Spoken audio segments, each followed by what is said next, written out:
This episode is brought to you by my 10-week Fertility Awareness Mastery group program. If you're listening in real time, new groups are forming in April of 2018. Reserve your spot today by heading over to fertilityfriday.com/group program. That's fertilityfriday.com/group program. This is the Fertility Friday podcast, episode number 186.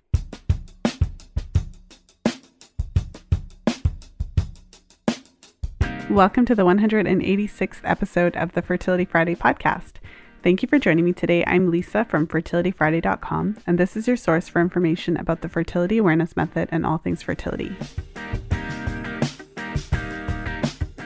I recently created a free 3-part video series all about the fertility awareness method and how you can utilize the fertility awareness method to develop body literacy. So to really connect you with your cycles and really understand what's happening in your body. And so if you haven't had a chance to get your copy of my free video series, make sure to head over to fertilityfriday.com/FAM101. That's fertilityfriday.com/FAM101 to gain access to my 3-part video series all about fertility awareness charting. So again, that's fertilityfriday.com/FAM101. I'm excited to share with you another episode in my Fertility Awareness Method Reality Series. And in today's episode, I am here with Liz. And it's a great episode. There's a number of different areas that we talk about. We're talking about period pain. We're talking about charting some of the nitty-gritty details about how to chart cervical mucus. And we really kind of get in there with a lot of different topics. So I know you're going to enjoy today's episode. And just a reminder that none of the information presented in this episode or any of the other episodes in the podcast is intended to replace medical advice.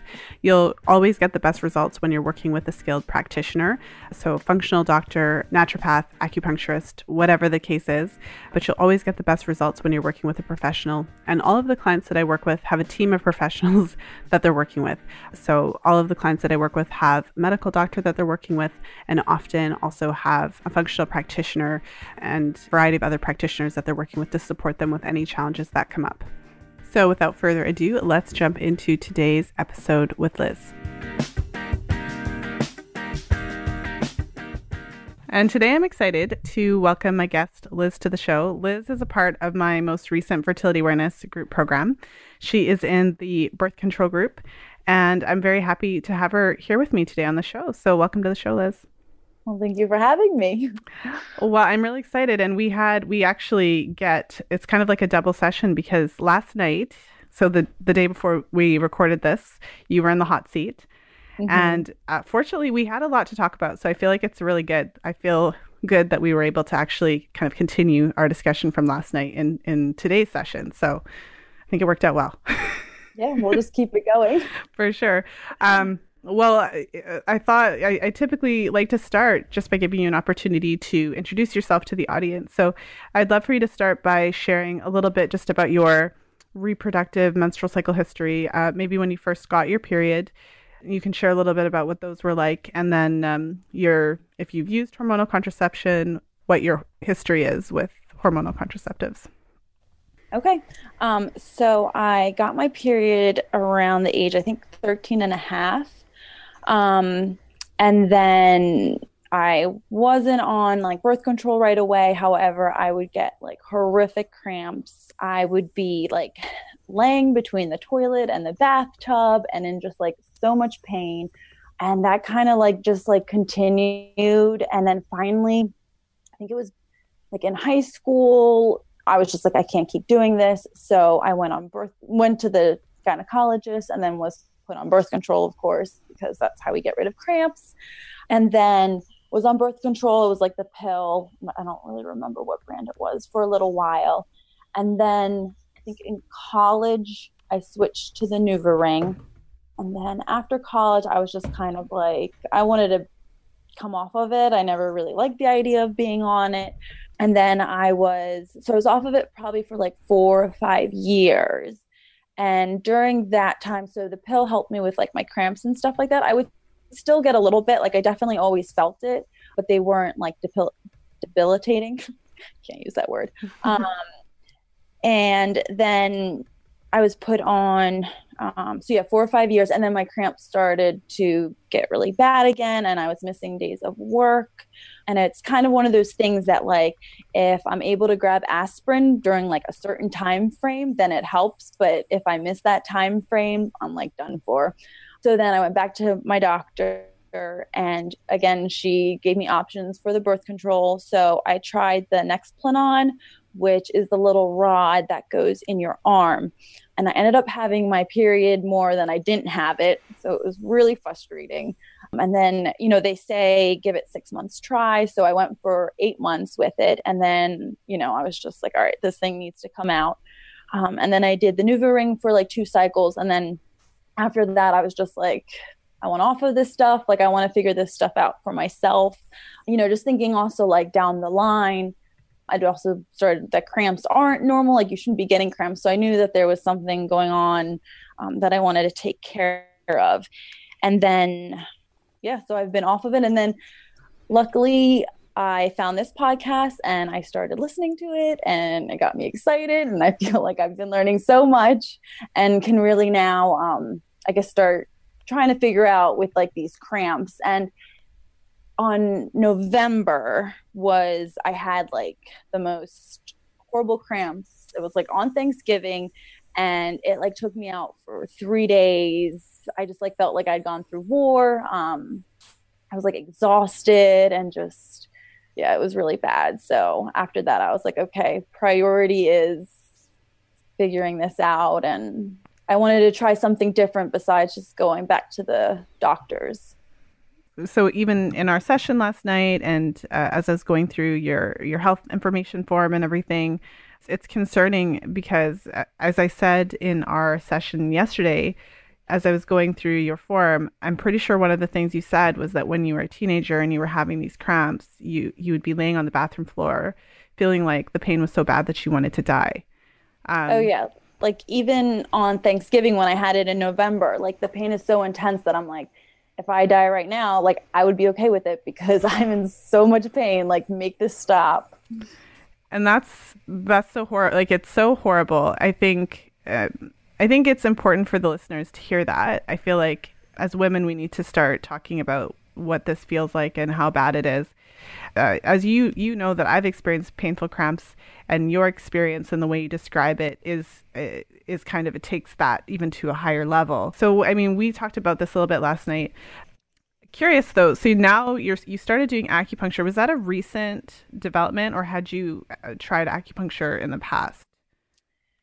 I think I had tried it once like a few years ago, but then definitely after November, after those cramps on Thanksgiving, I was like, okay, I want to try like a few different things. And I started going to see an acupuncturist. And since then, they've been bearable. Like I think like Aleve or aspirin, and I'm okay with that. I mean, they're still there. So I definitely still want to continue to try different things and try to figure this out, but they're, I'm not laying on the floor. Yeah. And I can go to work. In your case, it sounds very serious. And we talked about this a little bit in our session, which is that one of the things also that came up on your form is that sometimes you experience cramping and pain outside of when you have your period. And you mentioned that before we started recording that you were exercising and you found that sometimes you exercise and then you'll have cramping for a bit, or maybe it's not even related only to exercise. Right. Like in the past, I remember, what was it, like a year or two ago, I would be like at the gym and suddenly I just almost feel like I'm getting my period. I start to get nauseous, like intense cramps, but it only lasts for like 15 minutes. Mm. So I was like, oh, what's kind of going on? But then once I started this charting, I started to see that it was lining up with when I'm ovulating. And then, so it doesn't happen like every month, but it's starting to happen more frequently, I would say, unless I just wasn't really noticing it in the past. But yeah, just tonight I was at, doing Orange Theory with one of my friends and I had to slow down because I was like, oh my goodness, like this is getting intense. And then after 15 minutes, like I was fine. Mm-hmm. Well, and one of the things we talked about, when the pain is so severe, like when you describe it in that way, it's really important to kind of yeah, just to kind of know that it could be something more serious. And I think you've spoken to your doctor about it. And of course, as you know, it's kind of like, well, the only option is really to do laparoscopic surgery. For that's kind of the way for them to diagnose it and the only way for them to treat it. And so I know you mentioned that you're hoping to kind of avoid that route, but it's kind of still there in the background if it doesn't, if yeah. And Right. Like, you had given some suggestions. I don't know if you want to go over them again, but I would definitely want to try those things first and before I go down that route. yeah, I mean, we spoke about just so, what are some of the things that you can do from kind of a more holistic standpoint to at least see if it gives you some relief. And so one of the things that we spoke about is potentially seeking out something like Arvigo therapy, where you actually have somebody doing a uterine massage or pelvic massage. And then the benefit of that is that if your uterus is out of alignment, if there are any adhesions, meaning that your uterus is kind of sticking to something and it's not able to move freely, that's something where a skilled therapist would even be able to give you information. So I've had a number of clients who've gone and had Arvigo therapy done, and a person who is skilled in abdominal therapy is able to actually kind of give you information like about the alignment of your uterus and kind of what's going on, and then you get more information. Ultimately, it improves circulation and improves alignment. So hopefully it improves the pain and the symptoms, but that's a good place to start. And we spoke a little bit about castor oil packs. And so that's something that's, again, non-invasive, where you put castor oil on your abdomen, of course, like with plastic wrap over top of it, because everything castor. Have you interacted with castor oil before? A little bit. Yeah, it's like really thick and gooey. Right. So yeah, you kind of put on something that you don't mind getting, destroyed, and use a cloth that you never need to use for anything else again. But basically you put that in the abdomen, in that pelvic area where you're experiencing the pain. You can kind of do that a couple of days in the luteal phase before your period starts, and then sit there with a hot water bottle on top of it and kind of just let it do its thing. And castor oil has been shown to reduce, inflammation. It can actually help to get rid of adhesions and improve circulation and liver function, stimulate liver function. So, those are kind of two non-invasive ways. But I feel like in your case, I'm really glad that you are working with an acupuncturist and kind of going regularly, it sounds like. Yes. Yeah. And then I have an appointment next week that's more of like a full appointment. But also just going back on the therapy that you had recommended, there's actually a website and you can put in your state and city and it gives you a list of the therapies around you. Mm-hmm. So that was really cool. Yes. And just out of curiosity, because the timing that we're recording this, I just recently released the interview with Laura Bryden, and that was exactly what we talked about. I'm not sure if you've actually had a chance to listen to that particular interview. No, I don't think so. I think that the next podcast that you listen to should be that one. Tomorrow. Yes. For any of the listeners who listen to it, they'll be like, yes, listen to that one. So literally the whole topic was dysmenorrhea and period pain. And in that episode, Laura Bryden, basically she went through and shared the difference like between endometriosis and run-of-the-mill period pain, and she kind of goes through those things so that we know not to kind of assume that just because someone has period pain automatically that it must be endometriosis, and then to acknowledge the complexity of endometriosis because some women have it and don't have pain because it depends on where it is.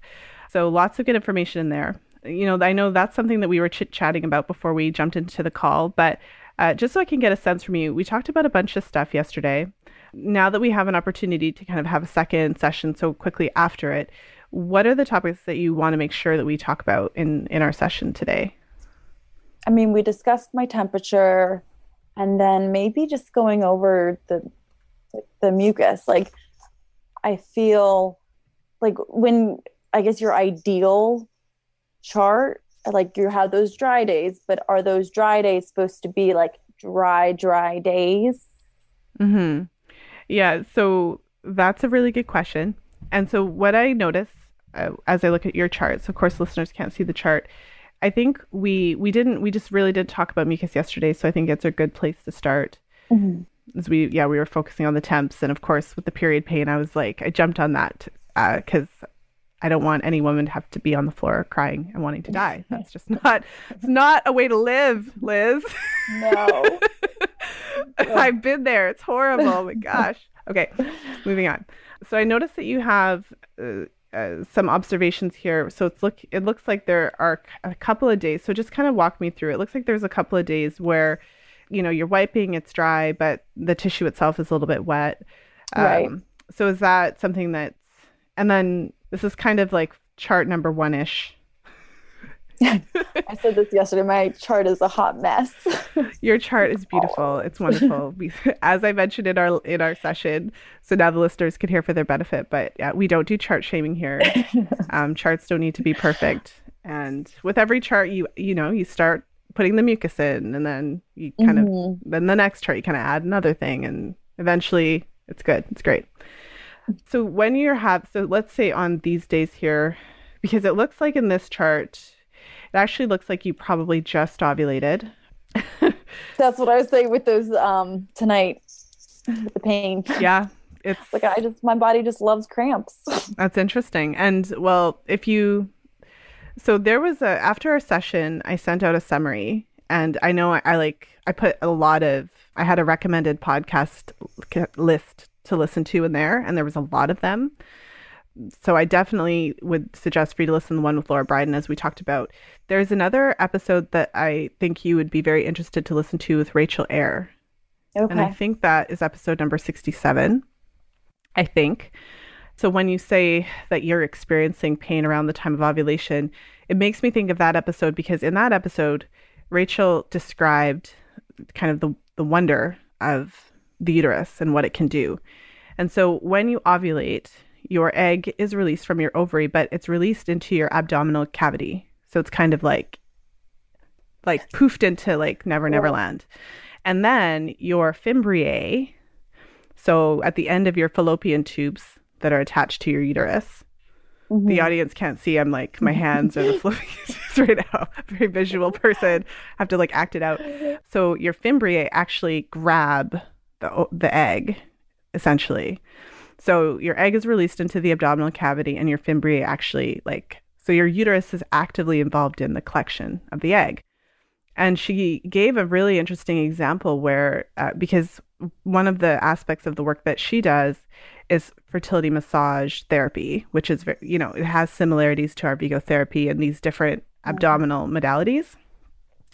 And so all of these abdominal modalities aim at improving circulation, gently removing adhesions if there are any. So it's non-invasive. But anyways, in her example, she had a client who had she either had a blocked tube or there was something wrong with one of her tubes. But her client did conceive. And when they kind of looked at the ultrasound and figured everything out, it was the ovary on the one side and the fallopian tube on the other side. So her uterus had literally moved to collect the egg from the other side.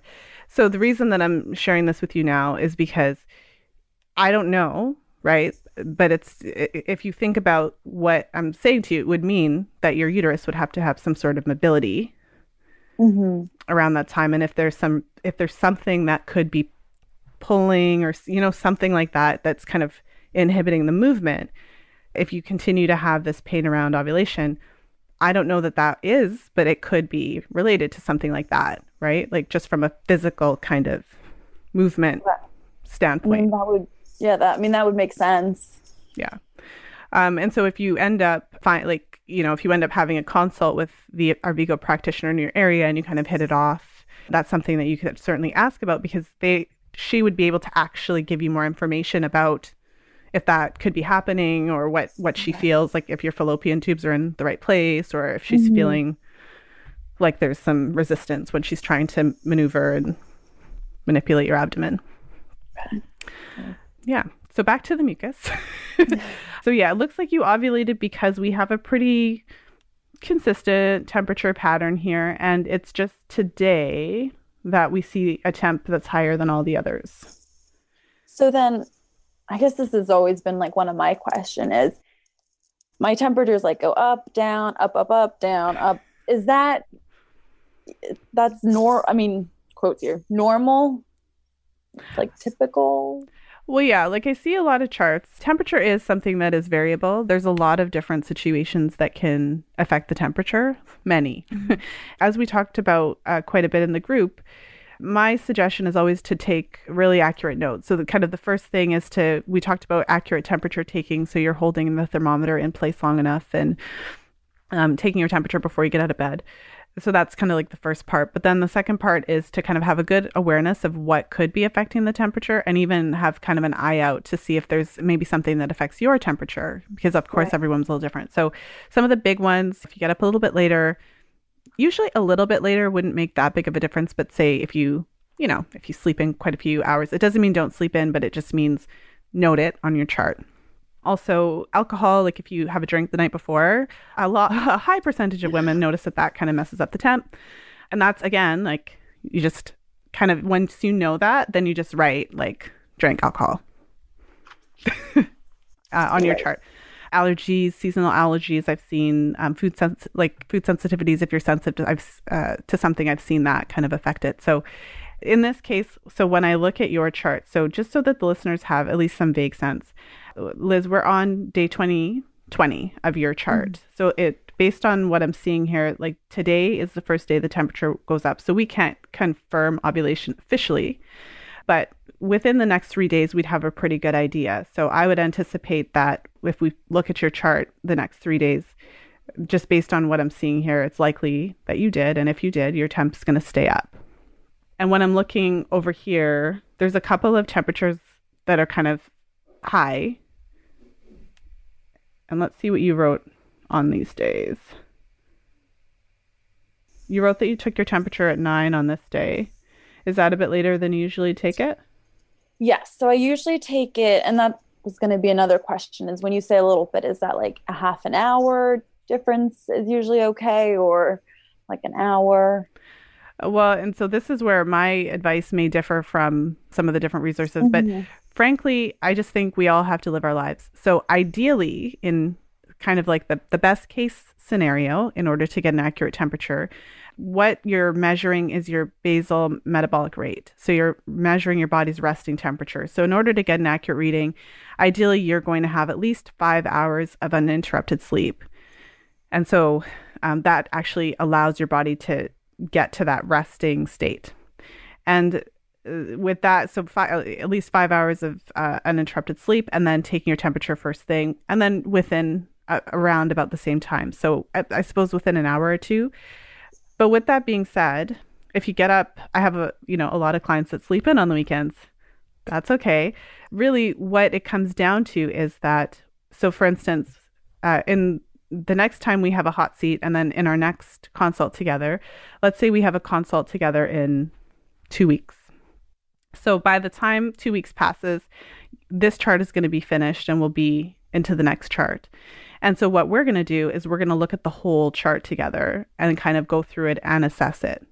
And so when you think of it from that perspective, then any day, a little fluctuation here and there doesn't really matter, as long as we can interpret it after the fact. And so, yeah, aim to take your temperature about the same time. But if you sleep in one day, just note it. Don't worry about it. And don't make yourself get up at 5 every day.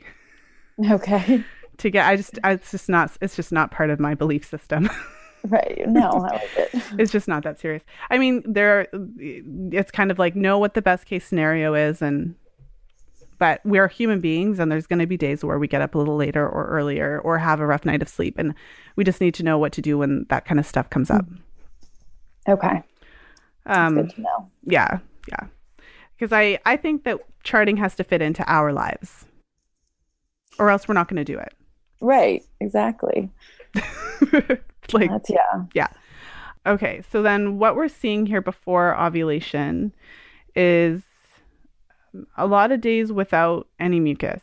And so it looks like you had a little bit of mucus like yesterday and possibly the day before.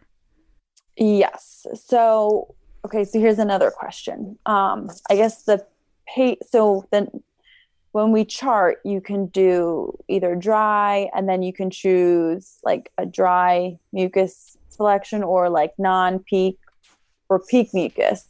And then the dry, I think I remember you saying, is you can't lift it up, like you can't take it off, your underwear.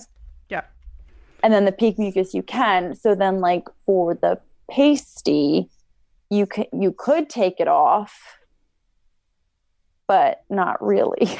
Yeah. So there's kind of like this line between vaginal cell slough and mucus. And so the line is basically that if you can't pick it up and test it between your fingers, then then we would categorize it. So on these days where so let's say on day 14 and 15, so were you having this observation all day? So it was like either dry or smooth, and then the tissue itself was wet. Like tell me what that looked like.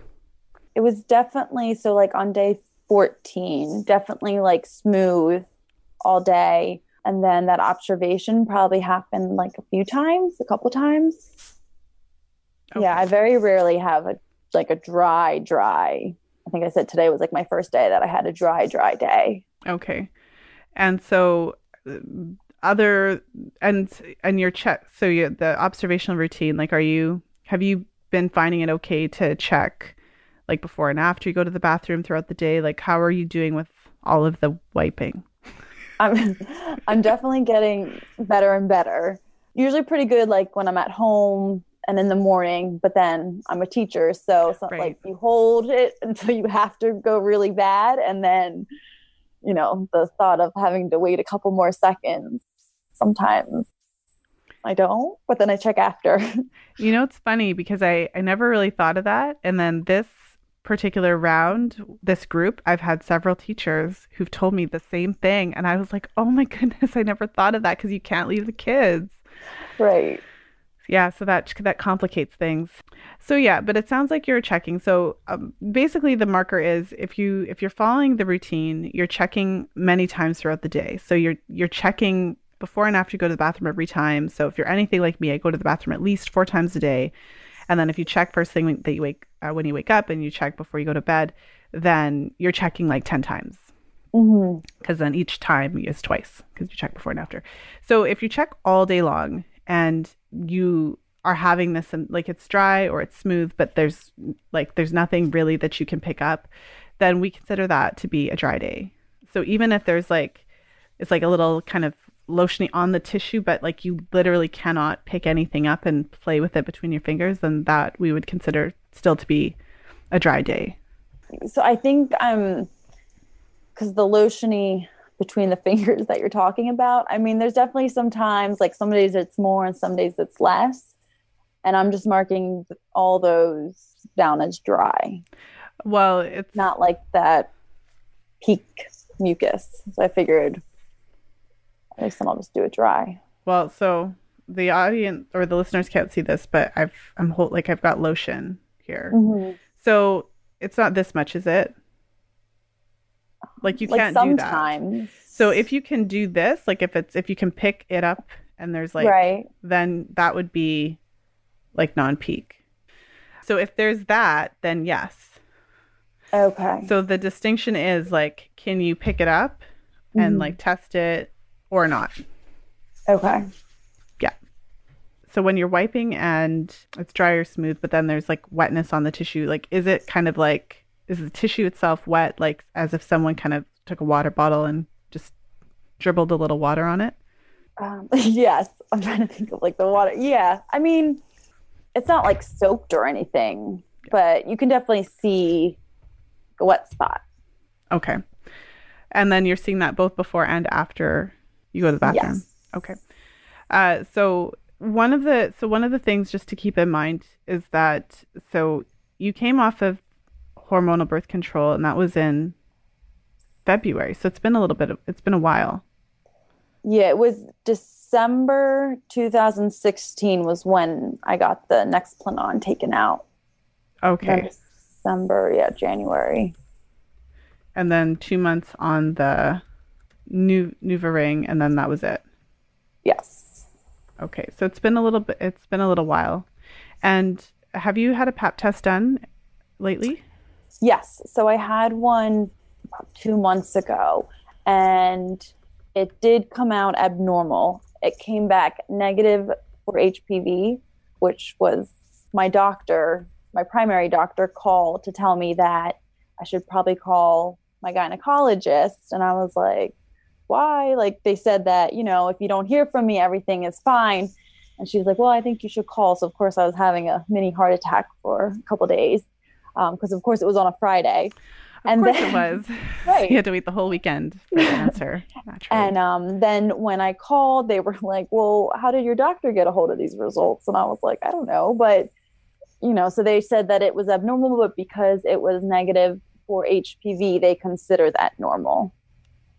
Right. So to come back in a year. And I was like, okay, that's great, but I kind of still want to know this.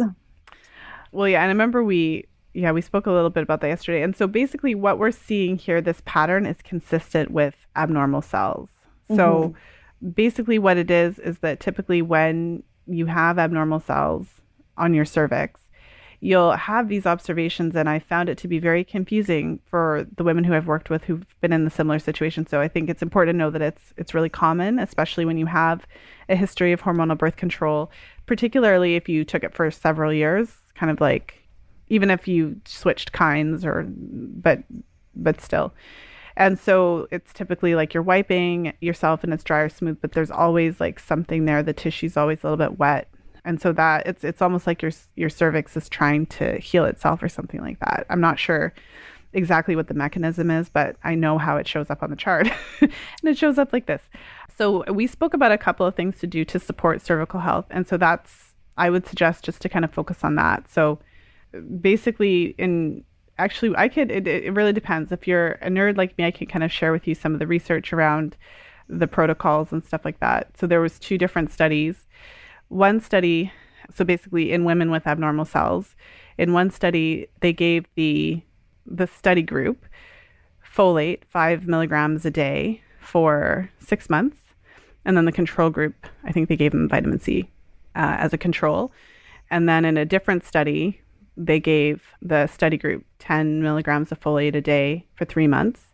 And then I'm not sure what they gave the control group. But either way, in both of these studies, they found that folate administered over a period of time, depending on the dose, helped for these women. Like many of the women in the study, it was either they had an improvement or it went away completely. Okay. And so then the researchers kind of concluded that maybe abnormal cervical cells or cervical dysplasia, maybe it is a nutrient deficiency problem if it can be corrected with folate. And I think that'll be, I went and got it yesterday or today after you mentioned it yesterday. But so I think that'll be neat to see, especially on my chart, to see if that, makes any changes. And even just going back, because I'm so glad that my primary doctor told me, because then now this chart makes sense. Whereas before, if you would have asked me like, well, it might be abnormal cells, I would have been like, well, I just got a pap smear and everything was fine. So it's like, okay, this makes sense. Yeah. Yeah. Well, and that's a good thing about charting, because so basically what we would expect to see, and there's no immediate thing. It's not like tomorrow everything's going to be different. Right. But when you're kind of looking over the next 3 charts, we would expect to see this improve. So to eventually get to the point where you're actually having more dry days.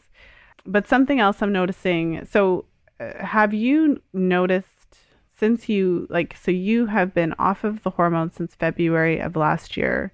So we're recording in February, so that's exactly a year. Yeah. Have you noticed peak mucus, like mucus that's clear and stretchy and like liquidy? Yes. So yesterday I did notice it. So I don't know if that would make sense with what went on today. And yeah, it was like stretchy. It was like cloudy. Okay. And how much did it stretch? Did it stretch like over an inch? I would say, okay, so this is going to be detailed. When I took it off of the tissue paper, it stretched really long. But then in between my fingers, it was like about an inch. Okay. A little less. So then when you wiped, it was smooth. Yes. Okay. So, I mean, that is a peak observation. Okay. Now, would that then make sense with if I ovulated today? Well, so if you're temperature, I guess I just closed the hold on. I'm just looking at the chart here. But if your temperature went up today, so going back to the whole hormone system and all that, so your temperature goes up in response to rising progesterone levels. So your temperature goes up after ovulation. So if anything, you may have ovulated yesterday. So now there's no way for us to know like exactly when you ovulated, but just based on the way that the hormone system works, when the temperature goes up, we can kind of assume that you ovulated the day before, basically. So you probably ovulated, like let's assume that this high temperature today is going to stay up. So let's assume that you did, that it is a legit temp rise. And if that's the case, then yeah, you probably ovulated yesterday. So it would make sense that it coincided with your mucus observation. Okay. Yeah. And so I would just kind of switch this out to reflect this observation to reflect that. Okay. Do that. And so was that the only day that you had mucus like that? Or what do you remember what you noticed the day before yesterday? Yes, I would definitely, that was the only day that, and I think if I remember correctly with my last cycle too, it's usually just one day. Okay. That I see that. Okay. Should I be seeing it more? Well, I mean, I think that as your cervix begins to heal and the abnormal cells go away, then that can shift that.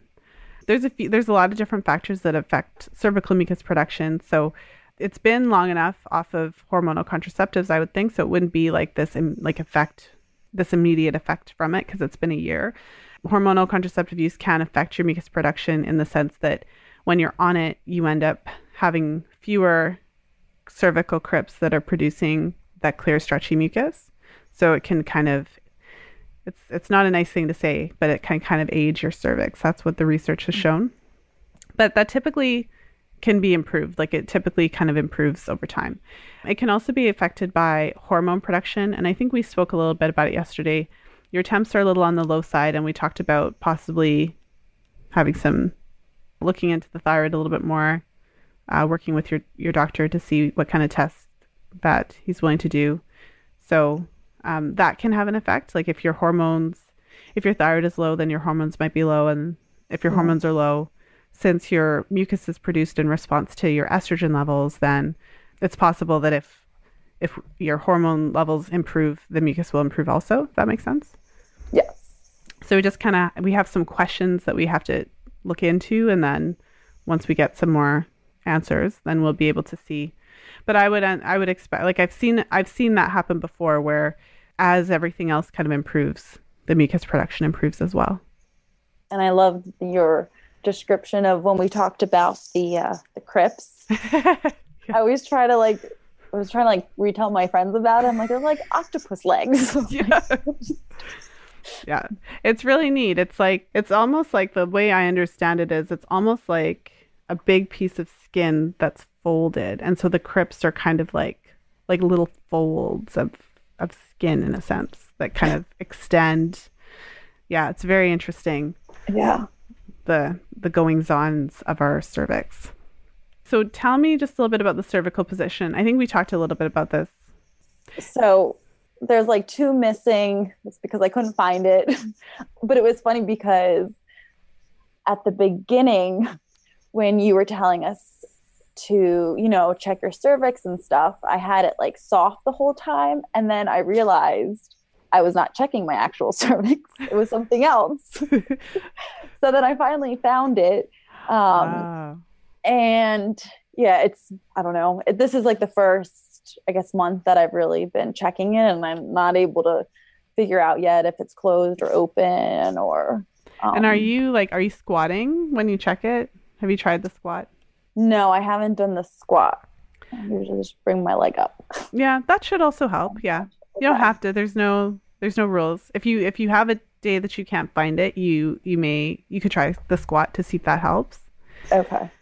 But I see that there's a difference. So at the beginning of your cycle, when we're seeing basically just dry, you marked your cervix differently, and then closer to ovulation. So what was the change that you noticed? That it was softer. It wasn't as hard. And that's like a good description as like the tip of your nose. Mm-hmm. when it's hard, and then it kind of like softens. But yeah, I don't know how to check if it's open or closed. And did you check it today? Yes. Was it different? I think it was a little bit harder. Okay. Yay. We found the event. So yeah, so I would make sure just to kind of, since we're talking today, since we think ovulation may have happened yesterday and we have the temp shift and we also see that today is dry, like bone dry. So I would check it like the next couple of days, because if you did ovulate, then that's going to give you some good information about how your cervix shifts post-ov. Okay. Yeah. So that's a good time to pay attention to it. So question, are you marking sex on the chart? I see no sex, so I'm asking. No. Okay. I would suggest for you to. Okay. Just to get in the habit of it. It's not so much for me. I mean, I have to ask about that because that's how I can support you in making sure you're using the method correctly and all that kind of stuff. It's helpful to kind of, even for your own records, like when you get to the point that you're using the method for birth control, you're going to want to make sure you mark sex on the chart. Right. Yeah. Okay. Because you don't want to have that, I can't remember. Yeah, because you won't remember. Right. I can promise you that you will not remember. Well, I learned quickly to make notes of what you see and feel throughout the day, because I'll be like, oh, I'll just mark it down later. And then like the next day and like, I'll mark it down, but then you just forget. So now I make little notes in my phone, and I feel that can be very helpful. Yeah. And one of the things too is try to ritualize, maybe I don't like that word, but try to make it into kind of a ritual somehow before your head hits the pillow at night, for you to mark your observations, because you won't remember. Yeah. Do you remember what you had for dinner last Monday? No. But if you had written it down, you would. Like if you were tracking your meals in a Fitbit or something. Right. So yeah. Same idea. We have a couple minutes left. We've talked about quite a bit today. Are there any other topics or questions that you kind of have at this stage? I mean, another part was, I guess, when you showed us the amount of liquid and what I guess is typical amount of range. Yeah, the period of demo. Your period. Yeah. Yeah, and I was definitely like a molasses. Has that shifted since you've started the acupuncture? Or not really? It did. I feel like the last one was a little bit better, but I just like remember, from the past, that it's definitely like that thick glob that goes down the Yeah. So gross. It may or may not be related to hydration, but are you hydrated? Like, do you drink water during the day? Like, I try my best to drink. I usually bring like 2 water bottles, and then at work try to finish those. But I definitely have, always room for improvement. Yeah. Well, I've had a number of clients who've experienced similar and have that concern because, of course, ideally the blood is a little bit brighter and flowing, not really like molasses. So the castor oil packs could help. I would imagine that the acupuncture would help a little bit. I would make sure to bring that up the next time you have your appointment. And, we spoke about Arvigo. And so a part of the Arvigo is the actual abdominal therapy. And so if you go in, say, for a consult, they'll also talk to you about vaginal steaming. And so I've had a number of clients actually go ahead. It's something that you can do at home. And so for any of the listeners who, for them, this is the first time they've heard someone say vaginal steam, I would head back into the archives and listen to episode number 18 with Dr. Rosita Arvigo, because she actually goes through and describes from beginning to end what a vaginal steam entails. But Liz, I'll share this with you here. I've had a number of clients give it a try. So the whole concept behind this, and the word steam makes it seem like it would be hot and uncomfortable, but really what you're doing is you're essentially like making tea. So like you're taking some water, adding some herbs depending on which you want. Like there's a lot of different herbs you can use, like oregano, basil, marigold, rosemary, but you kind of decide what you want to do. And so you kind of boil it in water, but you let the water cool. Like you're not sitting on over hot water. So you let it cool till it's actually comfortable. Like it's not supposed, it's never uncomfortable. It's just the water's warm. And so you have some, some steam coming off of it, but it's intended to be pleasant. And so like in the most basic description, you're basically finding a way to sit so that the steam can actually rise up into your vagina. So you would have like no panties on, and maybe if you have a slatted chair or something like that that you can sit in. So the idea behind it is that our uterus is a muscle, and obviously it's continually building our lining, and our lining is shedding, and it's building and shedding. And there are times when perhaps the lining doesn't fully shed. And so similarly to the idea that maybe your uterus could be out of alignment. So for instance, if your uterus was a little bit out of alignment, or if it didn't have freedom of motion, perhaps it wouldn't be able to fully empty. And so the idea then is that it's possible that blood could kind of stay in there and maybe not fully empty. And so the whole concept then of like our Vigo therapy and a lot of the fertility massage modalities is that, so the part of it is to actually, manipulate from the outside. So I should clarify that these modalities that I'm talking about, it's like somebody kind of palpating your abdomen. It's not somebody reaching into your vagina and actually moving it. Although there are certain modalities that do that, but not the one, like not our Vigo. And yeah. So that kind of gives you a sense of it. But then the steam, what that does is it kind of literally, Dr. Arvigo talked about it like a uterine lavage. And so it's kind of like the steam goes up and it kind of loosens any dried blood, or if you think about the kind of literal context of what your uterus is, it's like a container. That's a really bad analogy, but for this purpose, you see what I'm saying. And that kind of helps it to empty. So these things together could potentially change the nature of your period. So I've had a number of clients kind of try that out, and it's kind of like the asterisks or the need to know kind of side note is that if you do this, it's possible that the first period you have, so you would do this in your post-ovulatory phase. So I know you're not actively trying to conceive. If you're trying to conceive, this is not something you're going to do, because if you are potentially pregnant, this could interfere with it, right? Anyway, so this is something you could do in your luteal phase, but then the first period or two afterwards, your period could look a little bit different because stuff could start coming out. Like if you think about it, you know what I mean? Like if you actually did have blood that was dried or right, something like that, and this is loosening it and helping it to come out and helping to really fully drain anything that was there that wasn't able to leave. Your first period could look, I believe Dr. Arvigo said, hamburger meat.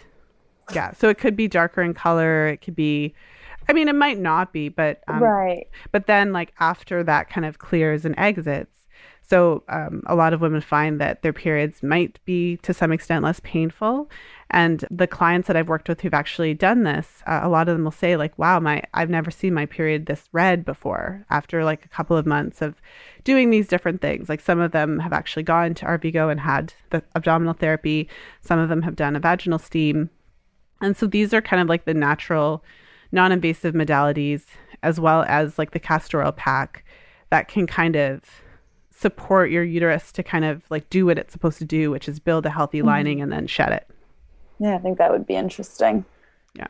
So it's not something you have to do. I mean, you'll kind of have that sense of like, is this like, does it feel like or not, right? Like I'm just sharing information with you because it's something that I've seen with some of my clients, like it's helped them to, especially if they have concerns that the period's really dark in color and kind of molasses like. Mm-hmm. This is one of the things that can potentially help along with the other things that you're doing. So something to think about.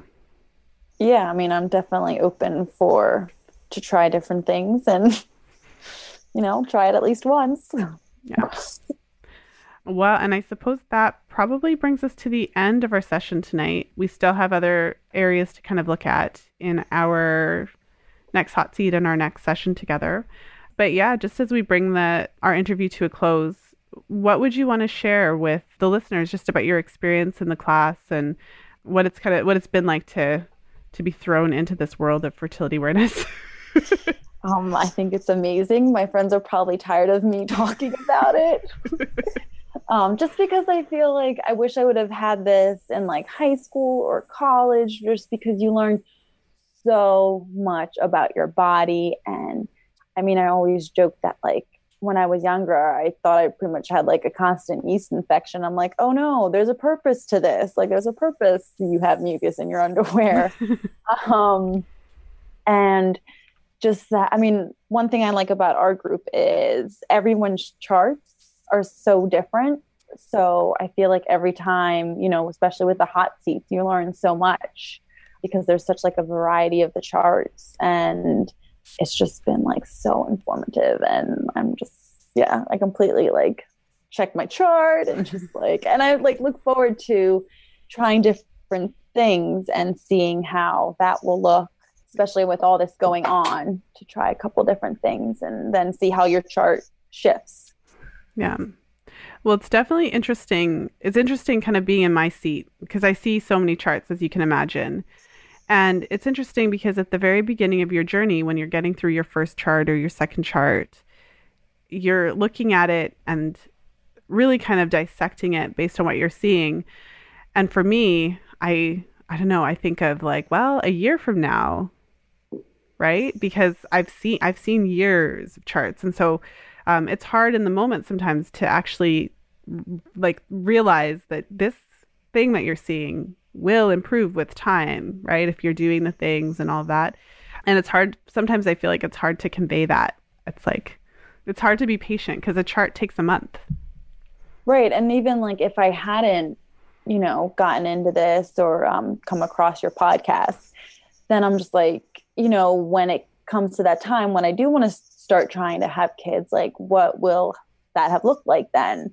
Especially with, even though the abnormal cells are considered normal By your doctor. I don't think what, I don't the word is abnormal. Like right, exactly.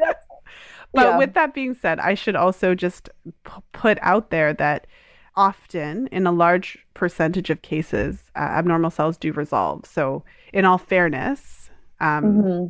and cervical cancer typically is slow growing, especially if you're like, so I'm in defense of the physician. It's not like they're being like totally ridiculous. I just want to Right. say that because I'm trying to understand things from the physician's perspective too.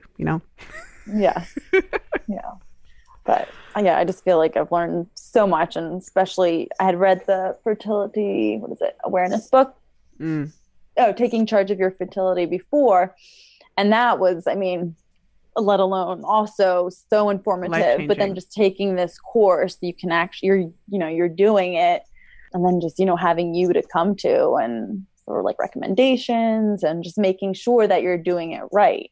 Cause like in my chart previously, like I had it looked like the increase, but then it kind of went back down. So I was like, oh, I ovulated. And then no, not really. So it's just nice and being able to come to you and going over the chart so that, there's no whoopsies. Well, and for a woman who's listening to the show, maybe she just found it and she's taking hormonal birth control and she's kind of, on like, should I, like, I don't know, that stage of like, I don't know about this whole fertility awareness thing. What advice or encouragement would you want to give to her? Listen to all the podcasts and get off of it. It was actually funny. So I'm part of this other group on Facebook, and one of the questions was, what kind of birth control do you use? And I said I use this method, and then she messaged me separately and was saying how she thinks, how she wants to go off of it, but she's scared to and stuff like that. So I just was like, I gave her, your podcast and everything like that. And I was like, just start listening to them because you just learn so much. And yeah, I mean, for me, I know everyone has to make their own decision, but I'm just so glad that I went off and because there are so many or not benefits, like negative side effects that you just don't know what side effects you might have. It's like everyone's so different, and I don't want to take that chance. Yeah. Well, in your case, it's difficult because of the pain you're experiencing. So I think that I think on the positive side, there are a lot of resources that you can tap into. When I was a teenager, I had never heard the word naturopath. Like I grew up in a really small town. And I didn't know that that was even a thing. And so I think that's the important takeaway as well, is that there are options, but you really have to kind of advocate for yourself and like make your doctor do the tests and seek out a functional practitioner if you're able to find someone who does acupuncture, if you're able to find a naturopath to work with you and support you through that. The surgery's there if you need it, but we also have these other less invasive options that you can try before. So yeah. So we're here for you, Liz. Thank you. All right. Well, thank you so much for being on the show. It was my pleasure to have you. Well, thank you for having me. Thank you for listening. If you enjoyed today's show, please share it with a friend. You'll find the show notes page for today's episode at fertilityfriday.com/186. That's fertilityfriday.com/186. I hope that you enjoyed my episode with Liz. It was a lot of fun being able to chat with her. I really like doing these Fertility Awareness Reality Series. It gives me an opportunity to have an additional one-on-one session with some of the ladies. And I really like the group environment. It's really nice to have the rotating hot seats so that we can kind of go through, everyone's chart within the group so everyone can see what's happening, and we can all ask questions and kind of dissect it all together. But what's also really nice is I really like having the one-on-ones as well, because I find that in the one-on-one aspect of it, we can really go a little bit deeper and spend a little bit more time on exactly what's coming up for you in your chart. So really enjoyed today's session. Hope you enjoyed it as well. Lots of information came out. We talked about a lot of different topics. And so I think there's lots of great information there for you, whether you have been charting for a while or whether you're totally new to the method. And so with that being said, if you haven't grabbed a copy of my free Fertility Awareness Method video series, then definitely head over to fertilityfriday.com/fam101 to get your free copy of my 3-part video series.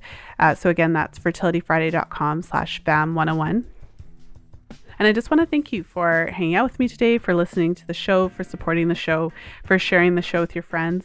Over the years, I've seen the growth of the show, and it's really because of you. It's really word of mouth. I'm not out there advertising, and I don't do a ton of interviews. I haven't done a ton of them.